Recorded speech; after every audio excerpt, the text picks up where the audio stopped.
আসসালামু আলাইকুম। আওয়ামী সরকারের সময় আমরা যে কোনো গণতান্ত্রিক আন্দোলন প্রতিহত করতে যেমন ছাত্রলীগকে লাঠিয়াল বাহিনী হিসেবে আবির্ভূত হতে দেখেছি, এখন এনসিপি ঠিক সেই ভূমিকায় অবতীর্ণ হয়েছে। সরকারের লাঠিয়াল বাহিনী হিসেবে যে কোনো গণতান্ত্রিক আন্দোলন প্রতিহত করতে তারা সেই ভূমিকা পালন করতে যাচ্ছে বা করছে, আমরা দেখেছি। কোনো কোনো ক্ষেত্রে ছাত্রলীগের চেয়েও ভয়ঙ্কর রূপে তাদেরকে আবির্ভূত হতে দেখছি। যেমন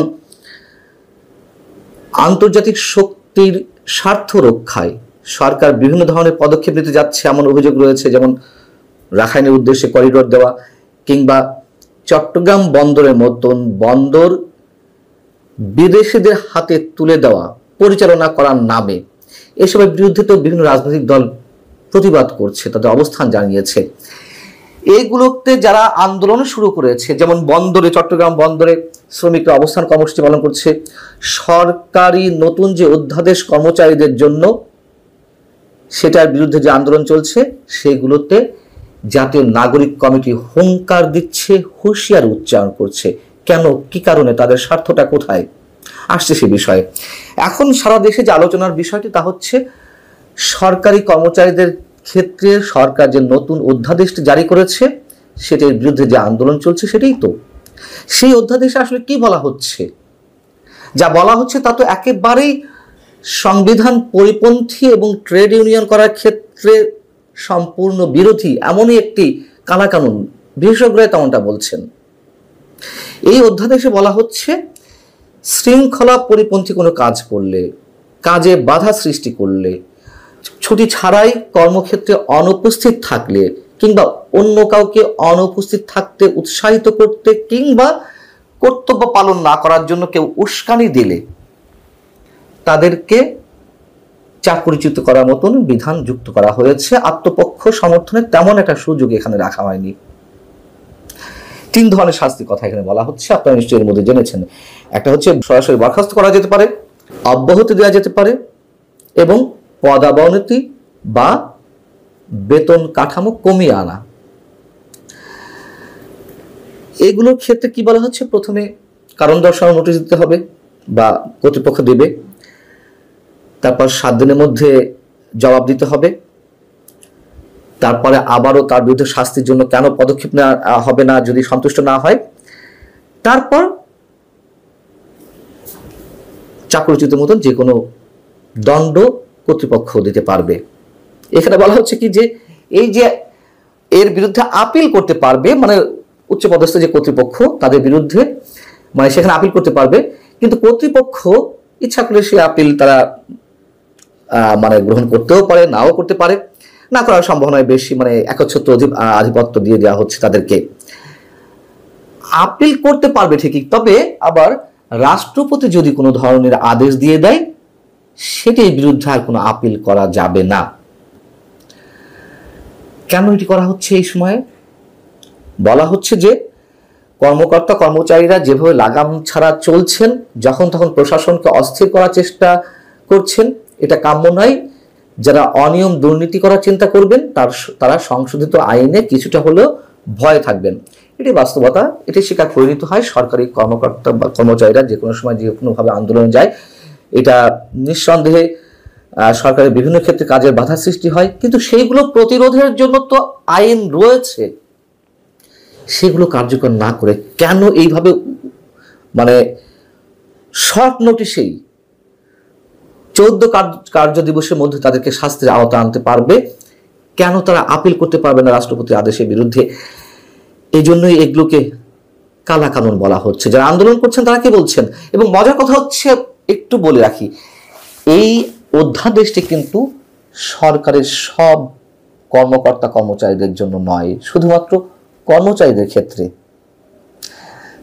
দুর্নীতির ভাগ বাটোয়ারা কোথায় গিয়ে আগে বেশি পৌঁছায়? কর্মকর্তাদের ক্ষেত্রেই তো। তারাই তো যেমন ইচ্ছে চলেন, তাদের উপর ছড়ি ঘোরানোর লোক তো খুব কম। অথচ কর্মচারীদের ক্ষেত্রে আইন থাকা সত্ত্বেও আবার এই অধ্যাদেশটি জারি করা হয়েছে। কেন, সে বিষয়ে একটু বলবো। এখন কর্মচারীরা যা বলছেন যে এই অধ্যাদেশের বলে কি হবে,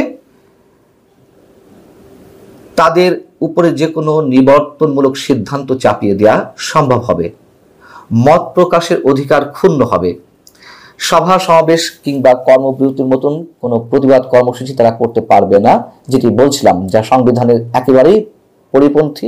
গণতান্ত্রিক অধিকার বলে কিছু থাকে না। এবং অফিসের যারা উচ্চপদস্থ কর্মকর্তারা বা বস, তাদের যে কোনো অন্যায় আদেশ পালনে বাধ্য থাকতে হবে।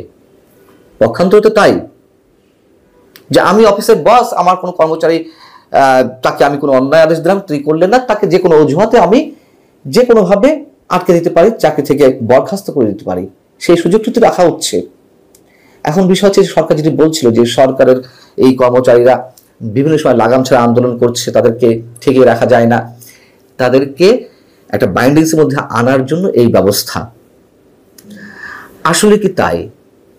বিষয়টি হচ্ছে যে শেখ হাসিনা সরকারের পতনের পর থেকে অনেক ধরনের আন্দোলন হয়েছে। অনেকে বলছেন প্রশাসন যন্ত্র এবং সচিবালয়ের বিভিন্ন ঘটনার কারণে সরকার বিব্রতকর অবস্থায় পড়েছে, এবং বিশেষ করে পদোন্নতি সহ চাকরি সংক্রান্ত বিভিন্ন বিষয় নিয়ে বিসিএস এর বিভিন্ন ক্যাডারে কর্মকর্তাদের যে মধ্যে যে বিরোধ লেগে আছে, সেইগুলোর নিষ্পত্তির জন্য এই অধ্যাদেশটি জারি করা। যদি তাই হয়ে থাকে, তাহলে আর যারা মব ক্রিয়েট করে এ ধরনের দাবি দেওয়া আদায় করছে, তাদের ক্ষেত্রে কি হবে? এবং জাতীয় নাগরিক পার্টি তো সরকারের কোনো ফর্মাল বাহিনী নয়। আগে বলা হতো যে পুলিশ নেই, বিভিন্ন ক্ষেত্রে আমরা দেখেছি জাতীয় নাগরিক কমিটির এখনকার যে নেতারা, তারা আগে বৈষম্য বিরোধী আন্দোলনের ব্যানারে নেমেছে, বিভিন্ন সময় তারা বিভিন্ন আন্দোলনে বাম হাত ঢুকিয়েছে, ঝাঁপিয়ে পড়েছে, সংঘর্ষ হয়েছে। তখন তো তাদের পক্ষে তাও একটা যুক্তি ছিল, ছাত্ররা করছে। এখন তো আর ছাত্র নেই, এখন তো একটা রাজনৈতিক দল। কিংস পার্টি তো আর এমনি এমনি বলা হয় না।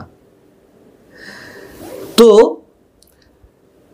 কি করছে জাতীয় নাগরিক পার্টি? তারা কি বলে হুঁশিয়ারি হুঙ্কার ছাড়ছে? যেমন হান্নান মাসুদ, জাতীয় নাগরিক কমিটির নেতা, জ্যেষ্ঠ মুখ্য সমন্বয়ক, তিনি বলছেন, আজ সচিবালয়, এনবিআর এবং পোর্টে মানে বন্দরে যারা স্ট্রাইক করছেন, তাদের বলছি বিপ্লব ওখানেও হবে। এটা কোন ধরনের হুঁশিয়ারি, কোন ধরনের হুঙ্কার? হাসনাত আব্দুল্লাহ তিনি কি বলছেন? বাংলাদেশের লাখ লাখ হাসনাত আব্দুল্লাহ আছেন। এই হাসনাত আব্দুল্লাহ বেঁচে থাকতে এই সংস্কার কার্যক্রমে যদি বাধা আসে, সেটি কঠোর হাতে জনগণকে সঙ্গে নিয়ে প্রতিরোধ করা হবে।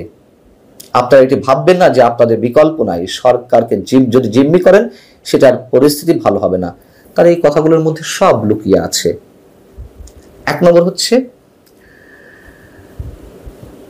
তারা যদি প্রথমে বলছিলাম যে কোনো কোনো ক্ষেত্রে ছাত্রলীগের যে রূপ ছিল তার চেয়ে ভয়ঙ্কর রূপে আবির্ভূত হয়েছেন।